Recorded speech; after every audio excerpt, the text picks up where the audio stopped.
بسم اللہ الرحمن الرحیم۔ محترم ناظرین، السلام علیکم ورحمۃ اللہ وبرکاتہ۔ کمنٹ میں ایک سوال کیا گیا کہ اعتکاف سے متعلق ایک ویڈیو بنائی جائے جس میں اعتکاف کے اہم مسائل کا ذکر ہو، تو مناسب سمجھا گیا کہ اس سلسلے میں ایک ویڈیو بنائی جائے جس میں اعتکاف سے متعلق اہم مسائل کا ذکر کیا جائے۔ چنانچہ سب سے پہلے ہم اعتکاف کے لفظی اور شرعی معنی سمجھتے ہیں، پھر اس سے متعلق چند مسائل پر گفتگو کریں گے۔ پہلی بات تو یہ ہے کہ اعتکاف کے لفظی معنی در حقیقت روکنے کے ہیں، یعنی کوئی آدمی اپنے آپ کو کسی جگہ پر روک دے، یہ اعتکاف کا لفظی معنی ہے۔ شرعاً اعتکاف اس کو کہا جاتا ہے کہ آدمی اللہ تعالیٰ کو راضی کرنے کے مقصد سے اور اللہ کے قریب ہونے کے لیے ایسی مسجد میں جہاں جماعت سے نماز ہوتی ہو اپنے آپ کو روک دے، اس طرح پر کہ باضابطہ مکمل ایک دن کا اعتکاف کیا جائے جو روزے کے ساتھ ہو۔ یہ اصل اعتکاف ہے۔ ویسے علماء اکرام نے اعتکاف کی 3 قسمیں بیان کی ہیں۔ سب سے پہلا اعتکاف یہی ہے کہ جسے سنت اعتکاف کہا جاتا ہے، اور رمضان المبارک کے آخری عشرے میں اس اعتکاف کی بہت زیادہ اہمیت بتائی گئی۔ وہ یہ ہے کہ غروب آفتاب سے لے کر دوسرے دن غروب آفتاب تک روزے کی حالت میں مسجد میں اپنے آپ کو روک دے، یہ اعتکاف سنت ہے۔ اور رمضان المبارک کے آخری عشرے میں سنت مؤکدہ علی الکفایہ یہی اعتکاف کہا جاتا ہے۔ اسی سے متعلق دوسری قسم ہے منظور اعتکاف، یعنی کسی نے اعتکاف کی نظر مان لی کہ میرے ذمے لازم ہے کہ میں ایک دن کا اعتکاف کروں یا چند دنوں کا اعتکاف کروں، تو یہ منظور اعتکاف ہوتا ہے۔ یہ اعتکاف بھی اسی طرح ہے کہ اس کا وقت بھی غروب آفتاب سے لے کر، یعنی سورج کے ڈوبنے سے لے کر پھر دوسرے دن سورج کے ڈوبنے تک، اور وہ بھی روزے کے ساتھ ہوتا ہے، نظر اعتکاف۔ اور ایک اعتکاف ہے جسے صورت الاعتکاف کہا جا سکتا ہے، جسے نفل اعتکاف بھی کہتے ہیں۔ وہ یہ ہے کہ مسجد آتے وقت میں اعتکاف کی نیت کر لے کہ جتنی دیر میں مسجد میں رہوں گا اتنی دیر میں اعتکاف کے ساتھ رہتا ہوں، اس طرح کی نیت کر لیں، تو یہ نفل اعتکاف ہے، یا جسے اعتکاف کی ایک شکل بھی بیان کیا گیا ہے۔ تو بہرحال جو سنت اعتکاف ہے، اس اعتکاف کی اہمیت یہ ہے کہ رسول اکرم صلی اللہ علیہ وسلم نے ہر سال رمضان المبارک میں آخری عشرے کا اعتکاف فرمایا ہے، بلکہ جس سال آپ صلی اللہ علیہ وسلم کی وفات ہوئی، روایت میں آتا ہے کہ اس سال آپ صلی اللہ علیہ وسلم نے پہلے 10 دنوں کا اعتکاف فرمایا، پھر بعد کے 10 دنوں کا اعتکاف فرمایا، پھر اس کے بعد آخری 10 دنوں کا اعتکاف فرمایا، اور ارشاد فرمایا کہ میں نے یہ 20 دنوں کا اعتکاف شب قدر کی تلاش میں کیا تھا، لہذا جو لوگ میرے ساتھ ہیں وہ اگلے 10 دنوں کا بھی اعتکاف کریں، اس لیے کہ بتانے والے نے یعنی فرشتے نے بتایا کہ شب قدر آخری 10 دنوں میں سے کسی رات میں ہوتی ہے۔ تو بہرحال یہ اعتکاف کی فضیلت تو سبھی جانتے ہیں۔ جہاں تک اعتکاف سے متعلق مسائل کا تعلق ہے، وہ میں آپ کی خدمت میں پیش کرنا چاہتا ہوں۔ پہلا مسئلہ تو یہ ہے کہ جو اعتکاف سنت ہے یا اعتکاف نظر ہے، ان دونوں اعتکاف کے لیے روزہ شرط ہے، بغیر روزے کے یہ اعتکاف نہیں ہو سکتا۔ دوسری بات یہ ہے کہ مسجد میں ہی رہنا بے حد ضروری ہے۔ خواتین کا مسئلہ الگ ہے، وہ بعد میں ذکر کیا جائے گا، لیکن ایسی مسجد میں جہاں پر جماعت کے ساتھ نماز ہوتی ہو، باضابطہ مسجد شرعی ہو، وہیں پر مردوں کے لیے اعتکاف ہو سکتا ہے۔ اور تھوڑی دیر کے لیے بھی بغیر کسی عذر طبعی یا شرعی کے، یعنی جسمانی ضرورت یا شرعی ضرورت، ان دونوں اعذار کے بغیر اگر کوئی آدمی تھوڑی دیر کے لیے بھی مسجد سے باہر نکلتا ہے تو اس کا اعتکاف ٹوٹ جائے گا۔ جسمانی ضرورت سے مراد جیسے کہ استنجا کا تقاضا ہے، وضو کا تقاضا ہے، ان تقاضوں سے باہر نکل سکتے ہیں، یعنی مسجد کے سے قریب میں جو استنجا خانہ ہو، یعنی مسجد کے احاطے میں، جیسا کہ حیدرآباد کی اکثر مساجد میں مسجد کے احاطے میں استنجا خانے وغیرہ ہوتے ہیں، تو وہیں فارغ ہونے کے لیے وہاں تک جا سکتے ہیں۔ بغیر کسی ضرورت کے ویسے ہی صحن مسجد میں آ گئے ہیں یا ویسے ہی باہر نکل گئے ہیں تو جو ہے اعتکاف ٹوٹ جاتا ہے۔ مسجد شرعی جہاں سجدگاہ ہوتی ہے، جس حصے میں نماز پڑھی جاتی ہے، اسی حصے کے اندر رہنا ہی ضروری ہے، ورنہ اعتکاف ٹوٹ جاتا ہے۔ یہ تو ہو گئی اعتکاف کی اہم شرائط۔ پھر اس کے ساتھ ساتھ اعتکاف کے بارے میں چند مسائل یا چند سوالات آتے ہیں، ان کا میں نے ایک نوٹ بنایا ہے، کچھ جو ہے سوالات کے جوابات انشاءاللہ اس موقع پر دیے جائیں گے۔ ایک مسئلہ یہ سامنے آتا ہے کہ اگر کوئی مسجد ایسی ہو جہاں جماعت سے نماز تو ہوتی ہو لیکن جمعہ نہ ہوتا ہو، تو کیا جمعے کے لیے اعتکاف کرنے والا جائے مسجد جا سکتا ہے؟ تو جواب یہ ہے کہ ہاں جا سکتا ہے۔ ویسے یہاں پر اکثر مساجد کے اندر جمعہ ہو رہا ہے تو لہذا عموماً یہ سوال بہت زیادہ سامنے نہیں آتا۔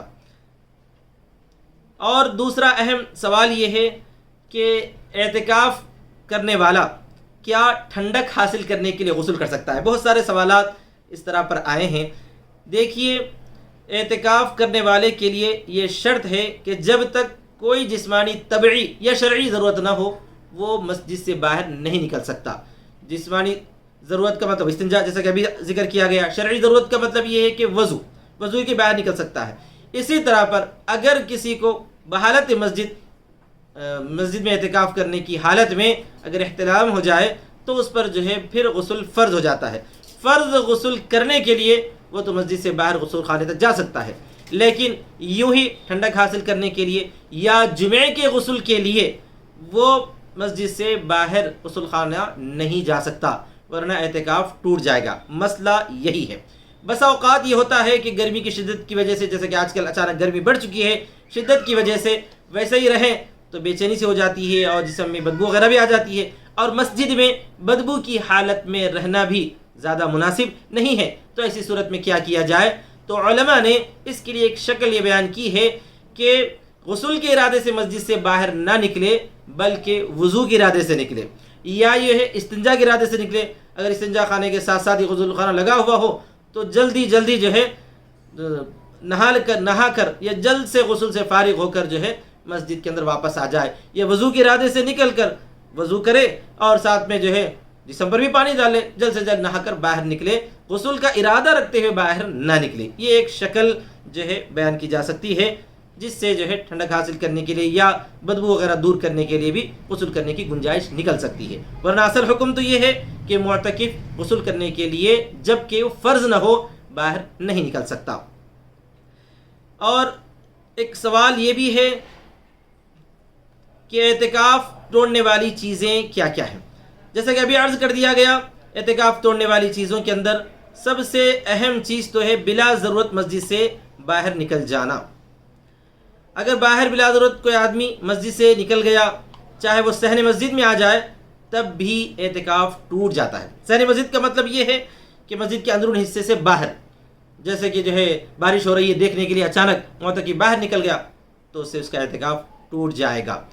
اور اگر کسی نے روزہ نہیں رکھا تو بھی اعتکاف ٹوٹ جاتا ہے، کیونکہ اعتکاف مسنون کے لیے یا اعتکاف نذر کے لیے روزہ شرط ہے۔ اور ایک اہم مسئلہ یہ ہے کہ بحالت اعتکاف مباشرت کرنا، جمع کرنا۔ قرآن مجید میں اللہ تعالیٰ نے واضح طور پر فرمایا ہے کہ وَلَا تُبَاشِرُونَ وَأَنْتُمْ عَاكِفُونَ فِي الْمَسَاجِدِ، تم جس وقت مسجدوں میں اعتکاف کرو اس وقت تم مباشرت مت کرو۔ ویسے بھی کوئی مسجد میں ایسی حرکت تو کرتا نہیں، لیکن خدا نخواستہ کسی سے ایسی حرکت سرزد ہو گئی یا ساتھ میں جو ہے کوئی نوجوان لڑکا سو رہا ہے، اس کے ساتھ اس نے کوئی ایسی حرکت کر دی جس کی وجہ سے جو ہے انزال وغیرہ ہو گیا، تو جو ہے اللہ محفوظ رکھے اس سے اعتکاف ٹوٹ جاتا ہے۔ بس یہ چیزیں تھیں جس سے اعتکاف ٹوٹنے کی جو ہے شکل بنتی ہے۔ اس کے علاوہ اور بھی کچھ سوال ہیں اعتکاف سے متعلق، وہ بھی آپ کی خدمت میں رکھے جا رہے ہیں۔ اعتکاف میں اگر کوئی آدمی کھانا لانے کے لیے موجود نہ ہو تو کیا کیا جائے؟ کوشش یہ کریں کہ اعتکاف کی حالت میں مسجد سے باہر بالکل نہ جائیں، اور اگر کوئی بھی ان کے گھر میں بڑے افراد وغیرہ یا نوجوان بچے نہ ہوں جو لا کر مسجد تک کھانا پہنچا سکے ہوں، تو زیادہ تر یہ کوشش کرنی چاہیے کہ جو اپنے جان پہچان کے لوگ ہیں، مسجد کا انتظامیہ ہے، ان سے متعلق اپنی اس جو ہے ضرورت کا ذکر کرے، اگر وہ کوئی نظم کر لیتے ہوں تو فبیہا، بہت اچھی بات ہے. اگر نہ کر سکیں تو آخری درجے میں یہ گنجائش ہے کہ صرف کھانا لینے کے لیے معتکف مسجد سے باہر جا سکتا ہے، گھر تک جا سکتا ہے، کھانا لے سکتا ہے، لے کر پھر فوراً واپس مسجد میں آ کر ہی وہ کھائے. اگر کھانا لے کر وہیں پر کھانا شروع کرے گا تو پھر اس کا اعتکاف ٹوٹ جائے گا. صرف کھانا لینے کے لیے وہ مسجد سے باہر اپنے گھر تک جا سکتا ہے. اس کے بعد ایک اہم سوال یہ بھی آتا ہے کہ حالت اعتکاف میں موبائل فون کا استعمال کرنا کیسا ہے؟ موبائل فون کا استعمال در حقیقت بہت ہی زیادہ ناپسندیدہ ہے، بہتر نہیں ہے. اعتکاف کا مقصد یہ ہے کہ آدمی تمام تعلقات کو توڑ کر صرف اپنا تعلق اللہ سے جوڑ لے. یہی مقصد ہے اعتکاف کا. اعتکاف کی اس اہم مقصد میں اگر ہم موبائل فون پر گفتگو کرتے ہوئے دوسروں سے ربط رکھیں گے تو مقصد اعتکاف فوت ہو جائے گا. لہذا حتی الامکان یہ کوشش کرنی چاہیے کہ کسی سے فون وغیرہ پر ربط کرنے کی ضرورت نہ پڑے. لیکن اگر خدا نخواستہ کوئی ناگہانی صورتحال پیش آئے، کسی کی طبیعت ناساز ہو، کوئی ایسی اچانک ضرورت پیش آ جائے، کوئی بہت بڑا معاملہ ہو، تو ایسے معاملے میں اگر وقتی طور پر انتہائی اہم ضرورت کے پیش نظر اگر کوئی دو چار باتیں اگر موبائل فون پر کر لے گا تو کوئی حرج کی بات نہیں، اس سے اعتکاف نہیں ٹوٹے گا. ایک سوال یہ ہے کہ اعتکاف کی نظر ماننا کیسا ہے؟ جیسا کہ شروع میں عرض کیا گیا، نظر اعتکاف یہ ہوتا ہے کہ کوئی آدمی اپنے اوپر اعتکاف کو لازم کر لے تو اعتکاف منظور ہو جاتا ہے. جتنے دن کی اس نے اعتکاف کی نیت کی اتنے دن کا اعتکاف لازم ہو جاتا ہے، اور اس کا وقت ہوتا ہے مغرب سے لے کر مغرب تک، یعنی غروب آفتاب سے تھوڑی دیر پہلے مسجد میں چلا جائے، پھر اس کے بعد دوسرے دن غروب آفتاب تک یعنی مغرب کی اذان تک اعتکاف کی حالت میں مسجد میں رہنا. یہ ایک دن کا اعتکاف ہوتا ہے اگر نظر مان لیے تو. نظر دو طریقے سے ہو سکتی ہے، ایک تو یہ کہ یوں ہی نظر مان لیا، یا ایک تو یہ کہ کسی کام کے ہونے پر نظر مان لیا، تو وہ بھی منظور اعتکاف کہلاتا ہے اور اس کے لیے بھی روزہ شرط ہے. اس کے بعد اور ایک اہم معاملہ یہ ہے کہ اگر کسی وجہ سے اعتکاف سے باہر نکلنے کی نوبت آئے تو کیا کیا جائے؟ جیسے کہ مثلا اچانک کسی کی طبیعت ناساز ہو گئی، یا اچانک کوئی ایسا معاملہ پیش آ گیا کہ اسے اب اعتکاف چھوڑ کر جانے کی ضرورت پیش آ رہی ہے، دوسرے الفاظ میں اعتکاف توڑنے کی نوبت آ رہی ہے. تو اس سلسلے میں تھوڑی سی تفصیل میں عرض کیے دیتا ہوں کو بہت اہم ہے. وہ یہ ہے کہ اگر اچانک اعتکاف توڑنے کی نوبت آ جائے تو دن کی کسی وقت میں وہ چلا گئے تو اعتکاف اس کا ٹوٹ جائے گا. جب کسی کا اعتکاف ٹوٹ جاتا ہے تو اس کے لیے بعد میں ایک دن کے اعتکاف کی قضا ضروری ہوتی ہے، مکمل 10 دنوں کی نہیں. اگر مثال کے طور پر کسی آدمی نے 10 دن کے اعتکاف کی نیت مان لی، تب بھی یہ 10 دنوں کا اعتکاف جو ہے ہر دن کا ایک ایک دن کا اعتکاف جو ہے اس پر ذمے پر لازم ہو جاتا ہے. جیسے مثال کے طور پر 20 تاریخ رمضان کی 20 تاریخ کی مغرب سے کسی نے اعتکاف کی نیت کر لی کہ میں 10 دن تک یا 9 دن تک جب تک چاند رہے نہ دکھے اس وقت تک میں اعتکاف میں رہوں گا. اس طرح پر اس نے نظر مان لی اور اس نے نیت کر لی اور اعتکاف میں آ گیا، نظر نہیں بلکہ سنت اعتکاف میں آ گیا. تو جو ہے جیسے اس نے اعتکاف شروع کیا تو اس پر پہلے دن کا اعتکاف ضروری ہو جاتا ہے، واجب ہو جاتا ہے. پھر جیسے ہی دوسرا دن شروع ہو گیا تو دوسرے دن کا اعتکاف ضروری ہو جاتا ہے. تیسرا دن شروع ہو گیا تو تیسرے دن کا اعتکاف ضروری ہو جاتا ہے. چنانچہ اسی کے پیش نظر اگر کوئی آدمی دن میں کسی وقت میں باہر نکل کر آ گیا تو اس کا وہ ایک دن کا اعتکاف ٹوٹ جاتا ہے. بعد میں وہ ایک دن روزے کے ساتھ اعتکاف کی قضا کر لے. رمضان میں بھی کر سکتا ہے، یا رمضان میں اگر موقع نہ ملے تو رمضان گزرنے کے بعد بھی کر سکتا ہے قضا کی نیت سے. میں اعتکاف قضا کر رہا ہوں یہ نیت سے روزے کے ساتھ ایک دن کا اعتکاف کر لے. اگر اتنی ناگہانی ضرورت پیش نہ آئے کہ فوراً اعتکاف توڑ کر مسجد سے باہر نکل گیا، بلکہ آج نکلنا ہے یا نکلنے کی ضرورت پیش آ رہی ہے، تو اس کے لیے یہ ہے بہتر ہے اور مناسب ہے، بہت زیادہ اچھی شکل ہے وہ یہ کہ مغرب سے پہلے اگلے دن کی اعتکاف کی نیت نہ کرے. مطلب یہ ہے کہ ایک دن کا مکمل جو اعتکاف چل رہا ہے، آج ان کو جو ہے باہر نکلنے کی ضرورت پیش آ رہی ہے، تو وہ ابھی سے یہ طے کر لے کہ میں دوسرے دن کا جو اعتکاف ہے مغرب سے شروع ہونے والا وہ اعتکاف نہیں کروں گا. یہ کہتے ہوئے مغرب کا جیسے ہی مغرب کی اذان ہو گئی اس وقت اعتکاف مکمل کر کے وہ باہر نکل جائے. تو یہ شکل ہے، پھر ان پر کوئی اعتکاف قضا وغیرہ کی ضرورت پیش نہیں آئے گی. اب یہ سنت اعتکاف میں سے جو 2-3 دن ہو گئے ہیں یا ایک دن ہو گیا ہے وہ تو ادا ہو جائے گا، جو دن چھوٹ گئے ہیں وہ رہ جائیں گے، لیکن قضا کی ضرورت پیش نہیں آئے گی. یہ ایک اہم سوال تھا جس کا جواب دے دیا گیا ہے. اس کے بعد جو ہے اور ایک بات یہ ہے کہ اعتکاف مردوں کے لیے تو مسجد کا موقع ہے، مسجد کی جگہ ہے، وہاں پر اعتکاف کریں، لیکن کیا ہماری خواتین اعتکاف کر سکتی ہیں، اور کریں تو کہاں کریں؟ تو خواتین کے لیے اعتکاف کی اجازت ہے اور گنجائش ہے، اور وہ یہ ہے کہ وہ اپنے گھر کے اس حصے میں اعتکاف کریں جہاں پر وہ نماز ادا کرتی ہوں، اس کو گھر کی مسجد کہا جاتا ہے، شرعاً مسجد نہیں بلکہ سجدہ گاہ جہاں پر نمازیں ادا کی جاتی ہیں، وہاں پر وہ خاتون اعتکاف کریں۔ اور اعتکاف کی حالت میں تو گھر کی